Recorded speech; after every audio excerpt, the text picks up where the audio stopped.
कि आपको पता है कि हमने एक आइनी के एमसीक्यू स्टार्ट किए थे। हमारे 100 एमसीक्यूज़ वो इंपॉर्टेंट टॉपिक्स के हो गए हैं। इसके बाद हम नेक्स्ट कुछ एमसीक्यूज़ हैं जनरल, जो कि हम डिस्कस करेंगे फिजियोथेरेपी पीपीएससी के पेपर्स में जो कि आते हैं मोस्टली। अच्छा, ये फर्स्ट एमसीक्यू है। A torsion force apply to a bone produces a dash fracture. Torsional force कौन सा फ्रैक्चर प्रोड्यूस करेगी? ऑप्शन सी के कम्युनेटेड फ्रैक्चर है, स्पाइरल है, एवर्जन फ्रैक्चर है या फिर ग्रीन स्टिक फ्रैक्चर। तो जब भी टॉर्जनल फोर्स होती है उसकी वजह से हमेशा स्पाइरल फ्रैक्चर आएगा। Second MCQ, which of the following is not a sign of fracture. इनमें से कौन सा फ्रैक्चर का साइन नहीं है? Option severe pain, unable of use, swelling and bruising, tenderness surrounding the affected area.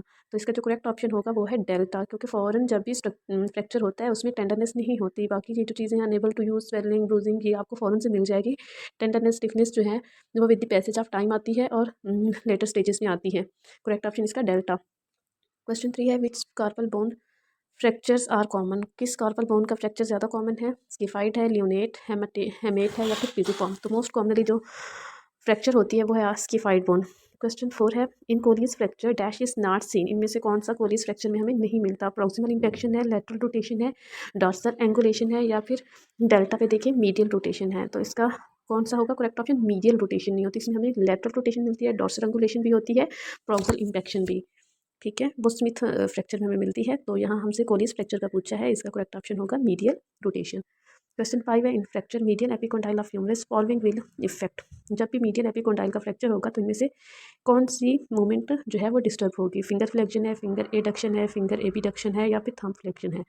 जैसा कि आपको पता है जो मीडियल एपिकोंडाइल है उस पर सारे फ्लेक्सर्स जो टेंडन है वो लगे होते हैं, उससे कॉमन फ्लेक्सर ओरिजिन भी कहते हैं, और लेटरल एपिकोंडाइल को कॉमन एक्सटेंसर ओरिजिन कहते हैं। तो इसका करेक्ट ऑप्शन क्या होगा? Finger flexion. फिंगर की फ्लेक्शन जाएगी इसमें। क्वेश्चन 6 है, Lisfranc dislocation. Lisfranc dislocation कौन सी है? टॉर्सो मेटाटार्सल जॉइंट डिसलोकेशन, न्यूनी dislocation, scaphoid dislocation, pisiform dislocation. तो लिस फ्रांस जो है वो हमेशा लोअर लिप में होती है टॉर्सो मेटाटार्सल जॉइंट डिसलोकेशन की वजह से। क्वेश्चन 7 है, in 65 year male with the history of fracture of neck of femur, 6 week old, treatment of choice. Neck of femur में ट्रीटमेंट ऑफ चॉइस पूछा हुआ है। नेलिंग है, ऑस्टियोटमी है, हेमी आर्थ्रोप्लास्टी है या फिर नन है। तो इसका करेक्ट ऑप्शन क्या होगा? हेमी आर्थ्रोप्लास्टी, क्योंकि आप एज देखिए, एज 65 ईयर है और 6 वीक है, ऑलमोस्ट उसकी एक्यूट स्टेज भी गुजर चुकी है। तो जितने भी ओल्ड एज होते हैं, जेरिएट्रिक पॉपुलेशन होती है, वो ऑस्टियोप्रोसिस, ऑस्टियोआर्थराइटिस उनमें कॉमन होता है, इसलिए हम उन सबको प्रिवेंट करने के लिए क्या करेंगे? Hemy arthroplasty. क्वेश्चन नंबर 8 है, Colles fracture causes most common complication. कौन सी कॉम्प्लिकेशन कोलिस फ्रैक्चर के साथ होती है? नॉन जूनियन है, मैल जूनियन है, सीडिक्स डिस्ट्रॉफी है या फिर वॉकमैन्स इस्कीमिया। तो इसका करेक्ट ऑप्शन क्या है? मैल जूनियन इसमें हो जाती है, नॉन जूनियन नहीं, मैल जूनियन। क्वेश्चन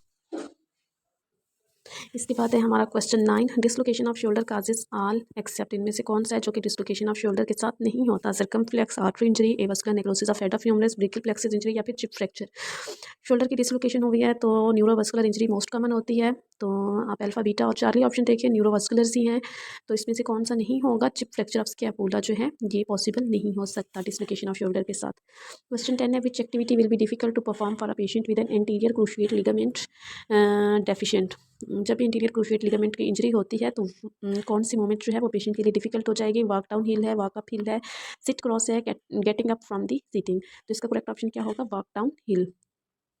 नेक्स्ट है question 11, which of the following statement is wrong about Erb's paralysis. कौन सी स्टेटमेंट एर्ब्स पैरालिसिस के लिए रॉन्ग है?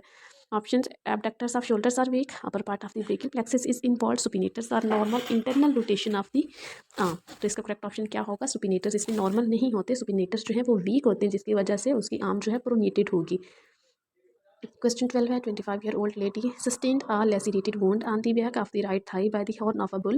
The wound was sutured 2 months later. She developed foot drop and an ulcer on the dorsum of the foot. The most likely diagnosis is, तो diagnosis इसमें पूछा हुआ है। पहला ऑप्शन देखिए, chronic ischaemia to the limb due to popliteal artery injury है, या फिर partial injury to the sciatic nerve, complete division of the sciatic nerve या फिर इंजरी टू द हैमस्ट्रिंग। तो इसका करेक्ट ऑप्शन क्या होगा? Partial injury to the sciatic nerve.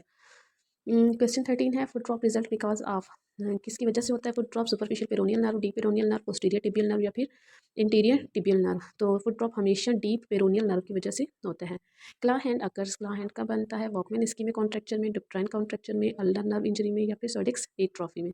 तो इसका करेक्ट ऑप्शन क्या है? क्लॉ हैंड हमेशा अल्नर नर्व इंजरी से रिलेट करता है, तभी ये डिफॉर्मिटी बनती है हैंड की। क्वेश्चन 15 है, intelligent hip gait is related to which of the following. कौन सी गेट होगी? तो इसमें antalgic hip gait is related to which of the following? Waddling gait है, ट्रेंडेलनबर्ग है, पेनफुल हिप गेट है या फिर शॉर्ट लेग गेट है। इसका करेक्ट ऑप्शन क्या होगा? एंटेल्जिक गेट हमेशा पेन की वजह से होती है, तो पेनफुल हिप गेट। क्वेश्चन 16 है, waddling gait is due to gluteal muscle weakness है, पैरा वर्टिब्रल मसल वीकनेस है, ऑब्सोलेटर और फॉल्स है या फिर adductor muscle weakness. Waddling gait किसकी वजह से होती है? ये है आपका ग्लूटियल मसल वीकनेस। जब भी आपकी ग्लूटियल मसल्स वीक होंगे तो वेडलिंग गेट होगी। नेक्स्ट है, Ortolani test is done for. Ortolani test हम किसके लिए परफॉर्म करते हैं? कंजेंटल डिस्लोकेशन ऑफ हिप है, डिस्लोकेशन ऑफ पेटेला है, meniscal injury of knee joint या फिर पार्थीज डिजीज। तो इसका करेक्ट ऑप्शन क्या है आपके पास? Congenital dislocation of hip alpha. Question 18 है, a patient of nephritic syndrome taking steroids from 6 year presented with a limp gait and limitation of abduction and internal rotation. He most probably has renal osteodystrophy है, vascular necrosis of hip है, septic arthritis है या फिर ओस्टियोमाइलिटिस of hip joint. तो इसका correct option हमारे पास avascular necrosis of hip beta होगा। Avascular necrosis is also known as avascular necrosis को हम क्या कहते हैं? सेकेंड नेम इसका क्या है? ऑस्टियोप्रोसिस, ऑस्टियोनेक्रोसिस, ओस्टियाइड आर्थराइटिस, रोमाटाइड आर्थराइटिस या फिर नन। तो इसका बेस्ट वन क्या है? ऑस्टियोनेक्रोसिस। ऑस्टियोनेक्रोसिस ही ए वस्कुलर नेक्रोसिस का दूसरा नाम है। Next, treatment of interior dislocation off shoulder is. Interior dislocation off shoulder को कैसे ट्रीट करते हैं? कोचर्स मेथड से, डेनिस ब्राउनी सप्लिंट से, बार्लोस मैनुअर से या फिर सर्जरी से। तो इसका करेक्ट ऑप्शन क्या होगा? Coachers method. Bamboo spine is seen is. Bamboo spine कब मिलती है हमें? ट्यूबरकुलोसिस में, रोमाटाइड आर्थराइटिस है, ब्रोंकोनोसिस है या फिर एनकाइलोजिंग स्पॉन्डिलाइटिस। तो इसका करेक्ट ऑप्शन क्या है? एनकाइलोजिंग स्पॉन्डिलाइटिस में बम्बो स्पाइन। 22 है, treatment of rheumatoid arthritis include all. कौन सा इसमें से ट्रीटमेंट है? Give rest to the joint, correction of deformities, synovectomy, exercises या फिर इम्यूनो सुप्रेसिव ड्रग्स। इसमें से इसका जो पूछा हुआ है कि कौन सा है जो हम ट्रीटमेंट ऑफ चॉइस देते हैं, तो इम्यूनो सुप्रेसिव ड्रग्स। इसमें डेल्टा सॉरी है, एक्सरसाइजेज हम नहीं कराते हैं, इंक्लूड ऑल एक्सेप्ट आके आएगा। बाकी सारी तो इसकी ट्रीटमेंट है, लेकिन इनमें से कोई एक ऑप्शन जो इसकी ट्रीटमेंट में नहीं आएगा वो है एक्सरसाइजेस। रोमाटाइड आर्थराइटिस इन्फेक्शन होता है, इन्फेक्शन में हम मोस्टली रेस्ट सजेस्ट करते हैं, एक्सरसाइजेस नहीं कराते। Treatment of osteoarthritis include all except. अब ऊपर आपसे रोमाटाइड आर्थराइटिस का पूछा था, यहाँ पे है ऑस्टियोआर्थराइटिस। ऑस्टियोआर्थराइटिस में कौन सा ट्रीटमेंट नहीं है? ग्रेडेड मसल एक्सरसाइजेस है, रिप्लेसमेंट ऑफ आर्टिकुलर सर्फेसिस है, correction of deformities, increase the weight bearing by affected joints, rest to the joints of acute. Treatment of osteoarthritis है नेक्स्ट हमारे पास, इंक्लूड ऑल एक्सेप्ट। कौन सा इसमें नहीं होगा ट्रीटमेंट? तो ग्रेडेड मसल एक्सरसाइजेस है, रिप्लेसमेंट ऑफ आर्टिकुलर सर्फेसिस है, करेक्शन ऑफ डिफॉर्मिटीज है, increase the weight bearing by the affected joints, rest to the joints in the acute phase. तो बेस्ट वन ट्रीटमेंट इसमें कौन सा होगा? Increase the weight bearing by the affected joints. Affected joints पे हम further weight bearing नहीं कराएंगे। Question 24 है, which fracture of the femur has poor prognosis? किस फ्रैक्चर का पुअर प्रोग्नोसिस होता है? तो इसमें देखिए, इंट्रा कैप्सुलर है, एक्स्ट्रा कैप्सुलर है, बोथ है या फिर नन है। तो इसका करेक्ट ऑप्शन क्या होगा? इंट्रा कैप्सुलर फ्रैक्चर का, क्योंकि उसमें जो मस्कुलर सप्लाई होती है वो भी डिस्टर्ब हो जाती है, जो कि फीमोरल हेड के नेक्रोसिस को लीड करती है। तो पुअर प्रोग्नोसिस हमें किसमें मिलता है? इंट्रा कैप्सुलर फ्रैक्चर में। 25 MCQ है, Erb Duchenne palsy happen due to injury of. किसकी वजह से होती है अरब ड्यूशन पाल्सी?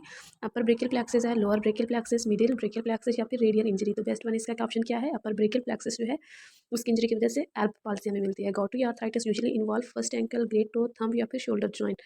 गॉटी आर्थराइटिस किसको इन्वॉल्व करती है? ग्रेट टो को, बिग टो जो है फुट की, उसमें हमें पहली मैनिफेस्टेशन मिलती है। 27 MCQ है, Legg Calve Perthes disease is mild pyogenic arthritis, slipped femoral epiphysis, avascular necrosis of head of femur या फिर low grade tuberculosis of the hip. Legg Calve Perthes disease क्या है? Avascular necrosis of head of femur. Charlie इसका correct option है। इसके बाद है, which of the following is या फिर are true statement regarding the supracondylar fracture? Supracondylar fracture के लिए कौन सी स्टेटमेंट ट्रू है? Supracondylar fracture should be mobilised with an elbow below elbow complete cast, या फिर cubitus varus deformity can develop as a result of malunion. Next, a supracondylar fracture should always be mobilized greater than 90-degree flexion. Supracondylar fracture should be mobilized in an above elbow back slap. Neurovascular injuries uncommon. तो इसका जो correct option है, जब भी supracondylar fracture होता है इसमें हमें क्यूबिटस वेरस डिफॉर्मिटी मिलती है। चार्ली बीटा ऑप्शन होगा। 29 MCQ है, which of the following is are true statement regarding the growth plates? In upper extremity, most active growth plates are those of the proximal humerus and distal radius and ulna. Growth plate fracture remodels slower than metaphyseal injuries. The distal radius ulna growth plates contribute 40% of the longitudinal growth of the upper extremity. Remodeling is slower at the knee compared with the proximal femur. Remodeling is slower at the elbow compared with the proximal humerus. तो इसका best option क्या है? The distal radius ulna growth plate contribute 40% of the longitudinal growth of upper extremity. Charlie इसका correct option है। Next, a 5-year-old girl is presented with the pain in the right hip and knee. What is the probable diagnosis? Probable diagnosis का क्या होगा? सिर्फ capital femoral एपिफिसिस है, tuberculosis है, पार्थीज disease है या CDH है। तो इसका करेक्ट ऑप्शन क्या होगा? पार्थीज डिजीज। क्योंकि पार्थिस डिजीज में लिम्पिंग होती है और हिप जॉइंट में पेन होता है। 31 MCQ है correct close reduction and casting of mid shaft forearm fracture includes. तो इसमें क्या होगा, 3 point modelling cast, thick padding, maintaining tension in the interosseous memory, moulding of cast using finger and thumb, reversing mechanism of injury. तो इसका correct option होगा maintaining tension in the interosseous memory. 32 MCQ है very poor prognosis of osteosarcoma because these are. क्यों होता है osteosarcoma का poor prognosis, highly malignant tumour है, इनऑपरेबल है, मेटास्टेसिस टू द लंग है, रेजिस्टेंट टू रेडियोथेरेपी। तो ये हाईली मेलिग्नेंट ट्यूमर है, ये स्प्रेड कर जाते हैं हमारी बॉडी में। 33 MCQ है the most common bone tumour, कौन सा मोस्ट कॉमन है, ऑस्टियोसार्कोमास, ऑस्टियोक्लास्टोमास, स्कैंट्रीज ट्यूमर या फिर मल्टीपल। तो स्कैंट्री ट्यूमर जो है वो ज़्यादा कॉमन है। 34 MCQ है treatment for neuropathy focuses on surgery, true है ये फॉल्स है। Treatment for neuropathy focuses on surgery तो नहीं हो सकता, इसकी और भी ट्रीटमेंट ऑप्शन है, मेडिसिन के थ्रू भी कर सकते हैं हम, फिजियोथेरेपी से भी कर सकते हैं। तो ये फॉल्स स्टेटमेंट होगी। 35 MCQ है which of the following is not a cause of sudden increase in pain in ऑस्टियोकॉन्ड्रोमा।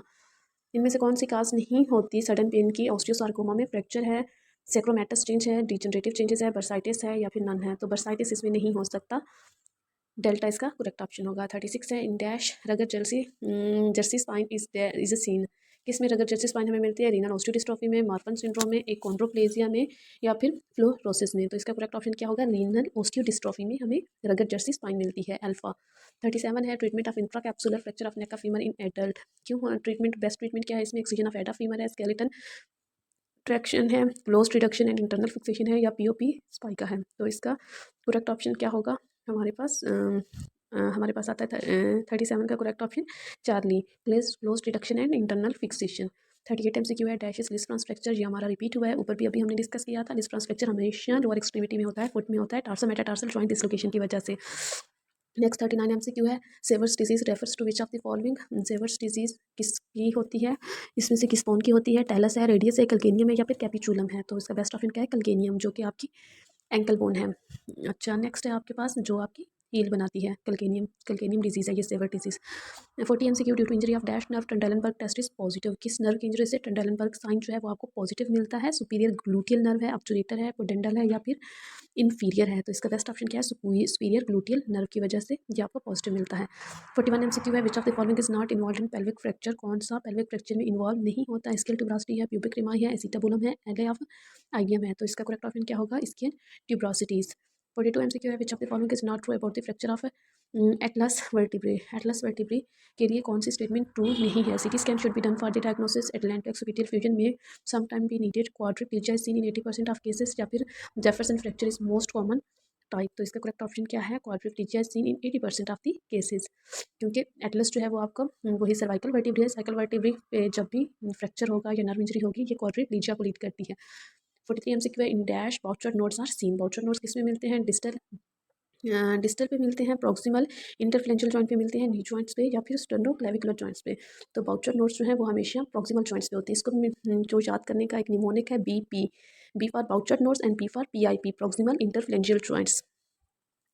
44 MCQ है कॉन्ड्रोब्लास्टोमा मोस्ट यूजुअली अकर इन, कॉन्ड्रोब्लास्टोमा किस में होता है, मेटाफाइसिस में, डायाफाइसिस में, एपिफाइसिस में या फिर मेडुलरी कैविटी। तो इसका करेक्ट ऑप्शन क्या है, एपिफाइसिस। क्वेश्चन नंबर 45 है the radiological features of dash is soap bubble appearance, soap bubble appearance आपको किस ट्यूमर में मिलते हैं, ऑस्टियाइड ऑस्टियोमा, कॉन्ड्रोमा, ऑस्टियोसार्कोमा या फिर ऑस्टियोक्लास्टोमा जिसे आप जेंट सेल ट्यूमर भी कहते हैं। तो इसका करेक्ट ऑप्शन भी ऑस्टियोक्लास्टोमा या फिर जेंट सेल ट्यूमर, उसमें हमें सोप बबल अपीयरेंस मिलती है बोन्स की। 46 MCQ है the patient does not have dash clinical feature in Klippel Feil syndrome, इसमें से कौन सा फीचर आपको क्लिपल फेल सिंड्रोम में नहीं मिलता, बाइलैटरल नेक वेबिंग है, लो हेयर लाइन है, gross limitation of neck movement है, बाइलैटरल शॉर्टनिंग ऑफ स्टर्नोक्लिडोमास्टाइड। तो इसका करेक्ट ऑप्शन क्या है, बाइलैटरल शॉर्टनिंग ऑफ स्टर्नोक्लिडोमास्टाइड, ये आपको नहीं मिलती, एक साइड पे मिलती है। 47 MCQ है dash is affected by Heberden arthropathy, Heberden arthropathy कहाँ किस जॉइंट्स पे होती हैं, डिस्टल इंटरफ्लेंशियल जॉइंट पे, लंबर स्पाइन पे, सैक्रोइलिक जॉइंट पे या फिर सिमेट्रिकली लार्ज जॉइंट्स पे। तो इसका करेक्ट ऑप्शन क्या है, distal interphalangeal joint alpha. 48 MCQ है gallows traction is used for, gallows traction किसके लिए यूज होती है, fracture of humerus, fracture of tibia, fracture of neck of femur या फिर fracture of shaft of femur. तो गैलोस फ्रैक्चर हम हमेशा यूज़ करते हैं जब शैफ्ट ऑफ फीमर का फ्रैक्चर हो। 49 MCQ है dash is most often involve in the march fracture, march fracture में कौन सी बोन इन्वॉल्व होती है, fibula, first metatarsal, third metatarsal, second metatarsal या फिर सी एंड टी। तो इसका करेक्ट ऑप्शन क्या है, C and T, second and third जो मेटाटार्सल है ना वो इन्वॉल्व होती है मार्च फ्रैक्चर में, ये इंपॉर्टेंट MCQ है। इसके बाद हमारा 50 MCQ है last acute haematogenous osteomyelitis is treated with all except किससे ट्रीट नहीं किया जाता एक्यूट ऑस्टियोमाइलिटिस? एंटीबायोटिक्स है, सप्लिमेंटेज है, एनाल्जेसिक्स है या फिर सर्जरी है? तो ऑफकोर्स सर्जरी तो हमारा लास्ट ऑप्शन होता है। एक्यूट में तो हम सर्जरी नहीं करते, इसका करेक्ट ऑप्शन क्या होगा? सर्जरी। हमारे ये 50 एमसीक्यूज हो गए। इंशाल्लाह नेक्स्ट फिर हम डिस्कस करेंगे मोस्ट कॉमन जो एमसीक्यूज होंगे। तब तक अल्लाह हाफिज़। नेक्स्ट वीडियो में इंशाल्लाह फिर मिलते हैं।